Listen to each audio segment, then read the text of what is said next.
Rang Undang-Undang RUU COVID-19 langkah sementara yang akan digubal kerajaan disifatkan bertepatan dalam membantu rakyat, peniaga dan syarikat berdepan cabaran ekonomi akibat penularan pandemik itu.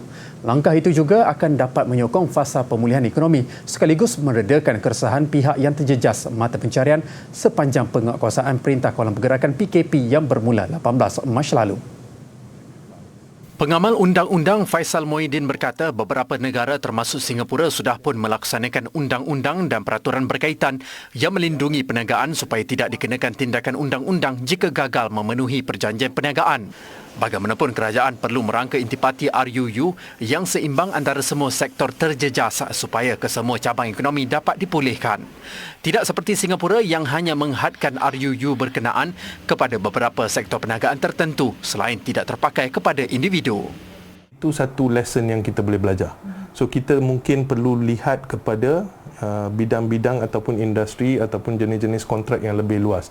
Singapura lancarkan undang-undang COVID dia ni pada bulan 4, berkuat kuasa 20 hari bulan 4, tapi pada 13 hari bulan 5 dia tambah lagi undang-undang, tambah lagi bidang yang terlibat melalui feedback yang dia dapat daripada rakyat. Jadi dari segi itu kita boleh ambil feedback sekarang ni seperti yang kerajaan buat, dan kita kena pastikan industri yang terlibat, jenis-jenis kontrak yang terlibat di mana kita mahu memberi moratorium ni adalah atau penangguhan ni adalah lebih luas.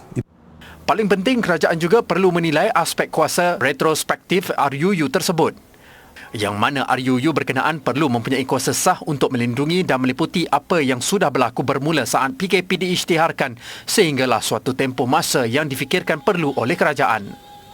Peguam Wan Azmin Wan Majid pula berpendapat kerajaan perlu mempertimbangkan kesan jangka masa panjang dalam intipati RUU yang berupaya membantu pemulihan ekonomi. Kandungan RUU ni perlu mempunyai prinsip-prinsip yang memandang pencetusan ekonomi yang self-sufficient mungkin dalam 1-2 tahun lagi. The budget should be spent. We should not go short term anymore. Pemikiran singkat dan mengaut keuntungan yang singkat tak boleh lagi kita buat.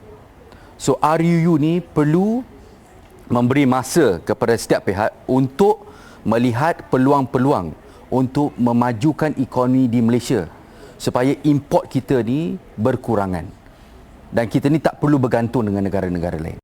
Beliau juga menyangkal dakwaan sesetengah pihak yang mendakwa kerajaan sedikit lewat dalam penggubalan RUU ini. Ini kerana beliau yakin kerajaan menggunakan tempoh 3 bulan sejak PKP dilaksanakan bagi memantau pergerakan ekonomi serta melihat keperluan semasa sebelum mengambil keputusan menggubal RUU berkenaan. Semalam Perdana Menteri Tan Sri Muhyiddin Yassin berkata kerajaan akan menggubal RUU COVID-19 langkah sementara bagi mengurangkan impak perundangan akibat penularan virus itu. Ia juga adalah pelepasan sementara daripada tanggungjawab perjanjian bagi suatu tempoh yang ditetapkan dan akan dibentangkan pada sesi Parlimen Julai nanti.